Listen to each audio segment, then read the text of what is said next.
Welcome back students. जी हमारा Keynesian economics और केन्जियन स्कूल ऑफ थॉट का टॉपिक चल रहा था, जिसमें हमने लास्ट टॉपिक मल्टीप्लायर इफेक्ट किया था, इन्वेस्टमेंट मल्टीप्लायर किया था, और उस हवाले से हमारा एक टॉपिक रह चुका है। छोटा सा टॉपिक है पैराडॉक्स ऑफ थ्रिफ्ट। ओके जी, तो इसका कॉन्सेप्ट ये है कि सपोज करें कि एक इकोनॉमी में कुछ लोग हैं, एक नेशन में जो लोग हैं वो ये सोच रहे हैं कि आने वाले दिनों में हम अनएम्प्लॉय हो जाएंगे। They will become unemployed because of the depression. Okay, तो वो ये सोचते हैं कि in this situation we will have to save more because of future. अब अपने फ्यूचर को सिक्योर करने के लिए वो क्या करते हैं? सेविंग ज़्यादा करते हैं। ठीक है, अब सेविंग ज़्यादा करते हैं। सेविंग ज़्यादा उन्होंने करनी है क्योंकि वो सोचेंगे आने वाले दिनों में हालात ख़राब होंगे, हम बेरोज़गार हो जाएंगे। अब सेविंग ज़्यादा की उन्होंने। ओके, सेविंग ज़्यादा करनी है, इसका मतलब कि S1 कर्व जो आपके पास लेफ्टवर्ड शिफ्ट हो गया। अब S1 कर्व आपके पास बैकवर्ड शिफ्ट हो गया। और अब आप ये देख लें कि E1 पहला इक्विलिब्रियम था Y1 पे। ये डायग्राम हम पहले 2 3 4 दफ़ा ड्रॉ कर चुके हैं। ओके, अब E1 पर ही अगर आप ऊपर जाए न्यू S2 कर्व पर, तो E1A पॉइंट जो है इतनी एक्सेस सेविंग हो रही है। सेविंग इतनी एक्सेस हो रही है, सेविंग ज़्यादा उन्होंने करनी थी क्योंकि वो उनका ये ख्याल था कि आने वाले दिनों में हालात ख़राब हो जाएंगे और सेविंग हम ज़्यादा करेंगे, तो सेविंग अब ज़्यादा करेंगे तो फ्यूचर में ये काम आएगी। लेकिन एक्चुअली होता क्या है, सेविंग उन्होंने ज़्यादा की। अब सेविंग ज़्यादा करने से जो कंजम्पशन है, सेविंग ज़्यादा करने से आपके पास जो कंजम्पशन है ये कम हो गई।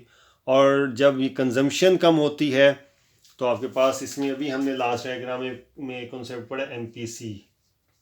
Okay, marginal propensity to consume. MPC कम हुई, आपके पास कंजम्पशन कम हुई, इनकम कम हो गई। इनकम आपके पास कई गुना कम हुई, कंजम्पशन आपके पास थोड़ी सी कम होगी, जबकि कंजम्पशन मल्टीप्लायर की वजह से देखें, क्योंकि the consumption is a function of income. Okay, जब कंजम्पशन आप कम करेंगे, अब क्यों हुई है कंजम्पशन कम? क्योंकि सेविंग ज़्यादा हो गई है। सेविंग ज़्यादा होने से जब कंजम्पशन कम हुई है तो इनकम मल्टीपल टाइम्स कम हो जाएगी। इनकम पे कई गुना मनफी या नेगेटिव असर पड़ेगा, और इनकम जब कई गुना नेगेटिवली हो इम्पेक्ट होगी, वो ज़्यादा कम होगी, तो हमारे पास जब इनकम कम होगी तो सेविंग क्या कम होगी? सेविंग तो हम बढ़ाना चाहते हैं, सेविंग तो नहीं बढ़ेगी। सेविंग बढ़ने की बजाय सेविंग कम हो जाएगी। एक दफ़ा फिर सुन लें, सेविंग हम ज़्यादा करना चाहते हैं, हमने सेविंग ज़्यादा की। इनकम 100 रुपये है, पहले हम 40 रुपये सेव करते थे, 60 खर्च करते थे। हमने सोचा नहीं यार, हम 60 सेव करते हैं, 40 खर्च करेंगे। ओके, ये ठीक है। हमने 60 रुपये खर्च करने शुरू कर दिए, 40 हमने शुरू कर दी खर्च करना। ओके, अब 40 रुपीज़ हम खर्च कर रहे हैं। जब 40 रुपीज़ हम खर्च कर रहे हैं, इसका मतलब हमने सेविंग बढ़ा दी और अपनी जो कंजम्पशन कम कर दी। जब हम खर्च कम करेंगे, आगे पहले हम चीज़ें ज़्यादा ख़रीदते थे, हम चीज़ें कम खरीदेंगे। चीज़ें कम खरीदेंगे, लोगों को प्रॉफिट कम होगा, प्रॉफिट कम होगा, इनकम कम हो जाएगी, इनकम कई गुना ज़्यादा कम होगी मल्टीप्लायर इफ़ेक्ट की वजह से। और हमने सेविंग ज़्यादा करने के बजाय हम सेविंग कम करेंगे क्योंकि इनकम इतनी कम हुई। सेविंग ज़्यादा करने से इतनी इनकम कम हुई, और इतनी इनकम का मतलब यह है कि सेविंग हमारे पास ज़्यादा होनी थी, और सेविंग ज़्यादा होने के बजाय E2 इक्विलिब्रियम यानी कि सेविंग हमारे पास कम हो गई।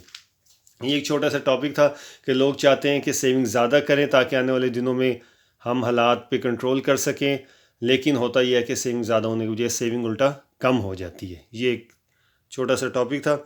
अब नेक्स्ट हमारे पास है जी, नेक्स्ट हमारे पास बहुत बहुत बहुत ही इम्पोर्टेंट टॉपिक है, और almost Keynesian school of thought में बहुत बड़ा जो रेवोल्यूशन का काम किया इस टॉपिक ने, यह है inflationary and deflationary gap. Okay, हमने ये डायग्राम लास्ट टाइम हम 2 3 बार अगेन ये कर चुके हैं, जिसमें हमने C+S और C+I बनाया। नेशनल इनकम इक्विलिब्रियम लेवल बनाने के लिए केन्जियन ने 2 मेथड बताए थे, उसमें से पहला मेथड था ADAS का, एग्रीगेट डिमांड और एग्रीगेट सप्लाई का। अब ये देख लें, C+S है, ये एग्रीगेट सप्लाई का कर्व है, और C+I है, ये हमारे पास एग्रीगेट डिमांड का कर्व है, ये इक्विलिब्रियम लेवल है जिस पे फुल एम्प्लॉयमेंट लेवल भी है। अब जैसा कि केन्स ने कहा था, अच्छा क्लासिकल का ड्रॉबैक ये था, वो कहते थे कि इक्विलिब्रियम हमेशा फुल एम्प्लॉयमेंट लेवल पर ही होता है, जबकि केन्स ने कहा था कि full employment level, equilibrium level जो है फुल एम्प्लॉयमेंट लेवल से आगे भी हो सकता है, पीछे भी हो सकता है। ठीक है, अब होता क्या है असल में कि हम सपोज करते हैं कि इक्विलिब्रियम लेवल से पीछे आ गया पॉइंट, हमारे पास फुल एम्प्लॉयमेंट लेवल।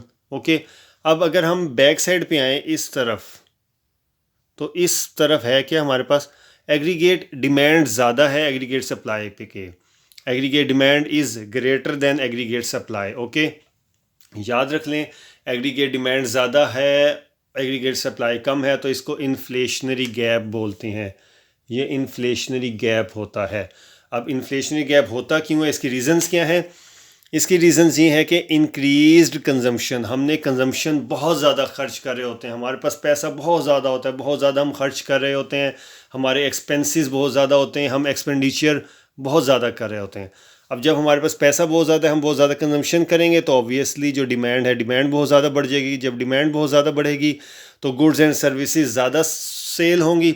जब वो सेल ज़्यादा होंगी तो जो एंटरप्रेन्योर्स हैं, जो बिज़नेस मैन हैं, उनको ज़्यादा प्रॉफिट होगा। ज़्यादा प्रॉफिट होगा तो वो इन्वेस्टमेंट ज़्यादा करेंगे, इन्वेस्टमेंट ज़्यादा करेंगे तो नेशनल इनकम में मल्टीपल टाइम्स इजाफा होगा। ओके, अब ये क्यों होता है, ये मल्टीप्लायर में हम लास्ट वीडियो में ही पढ़ चुके हैं, लेकिन ऐसा नहीं होना चाहिए ना। हमारा इक्विलिब्रियम तो यहाँ बनता है, हमने अब आना इक्विलिब्रियम लेवल पे है। अब हम इन्फ्लेशनरी गैप को ख़त्म करके वापस इक्विलिब्रियम पे आने के लिए हमारे पास कुछ सोल्यूशंस होते हैं। सोल्यूशन क्या है? सबसे पहले था कि हमने एग्रीगेट डिमांड कम करनी है। हम बहुत ज़्यादा एक्सपेंडिचर कर रहे हैं, हमारे एक्सपेंसेस बहुत ज़्यादा हैं, हमने एक्सपेंडिचर्स को कंट्रोल करना है, हमने अपनी डिमांड को कंट्रोल करना है। और इसके लिए हमें क्या करना पड़ेगा, हुकूमत को क्या करना चाहिए, रेट ऑफ इंटरेस्ट को बढ़ाए और जी जो टैक्सेस हैं उनको बढ़ाना चाहिए। इसके अलावा जो ट्रांसफ़र पेमेंट्स हैं इनको कम करना चाहिए। ट्रांसफ़र पेमेंट्स क्या होती हैं? जैसी अमाउंट, ऐसे पैसे, ऐसे वैल्यू ऑफ मनी जो विदाउट एनी सर्विसेज मिलती हैं, ज़कात, खैरात, और इसके अलावा स्कॉलरशिप हो गए, इसके अलावा एड हो गई है, सो इसके अलावा कोई मतलब जो भी ये होती हैं ग्रांट्स वगैरह and so on, without any services जो मिलते हैं, इनको कम करना चाहिए।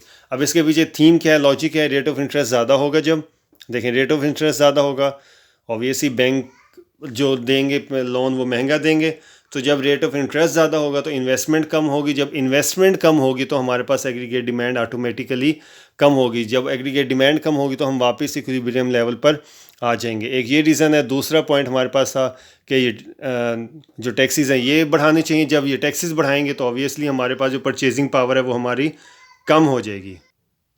जी, ये हमारे पास देखें, इंटरेस्ट रेट बढ़ाने से और टैक्सेस बढ़ाने से हमारे पास एग्रीगेट डिमांड कम होगी और हम वापस इक्विलिब्रियम पे पहुंच गए।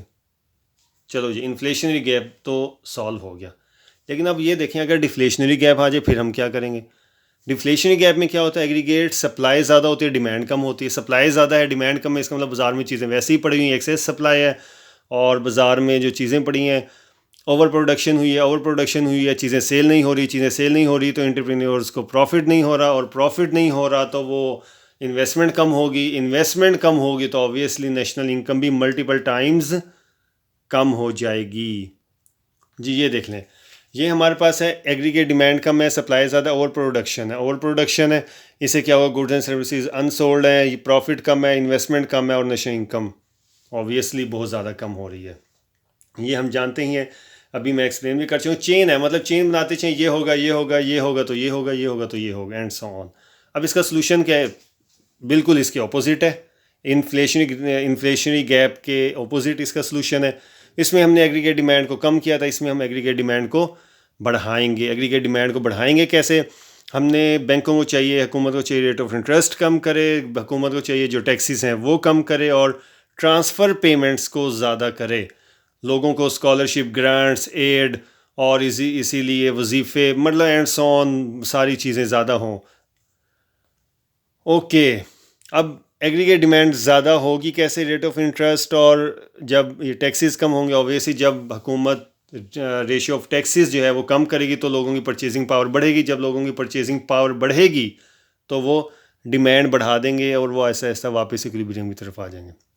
और रेट ऑफ इंटरेस्ट कम होने से कैसे होगा? रेट ऑफ इंटरेस्ट कम होगा, बैंक ज़्यादा लोन कम मतलब मार्जिन पे रिज़र्व रख के ज़्यादा लोन देगी, ठीक है। इंटरेस्ट रेट कम करेगी, इन्वेस्टमेंट बढ़ेगा, इन्वेस्टमेंट ज़्यादा होंगे तो प्रोडक्शन बढ़ेगी, एग्रीगेट डिमांड बढ़ेगी, इस एग्रीगेट डिमांड होगी, लोग ज़्यादा चीज़ें ख़रीदेंगे तो जो एंटरप्रेन्योर्स का प्रॉफिट रेशियो है वो ज़्यादा होगी। जब ये प्रॉफिट ज़्यादा होगा तो नेशनल इनकम इक्विलिब्रियम भी मल्टीपल टाइम ज़्यादा होगा due to the multiplied effect. जी, ये हमारे पास बहुत इंपॉर्टेंट टॉपिक था, इन्फ्लेशनरी और डिफ्लेशनरी गैप। तो सी यू स्टूडेंट्स, होपफुली ये बड़े अच्छे से आपको समझ आ गया होगा, बड़ा इजी और इम्पोर्टेंट टॉपिक था, ठीक है। अपने कमेंट्स में लाजमी याद रखें, अपने कमेंट्स देते रहें और इस वीडियो को लाइक करें, इस चैनल को सब्सक्राइब करें और शेयर करें। Thank you.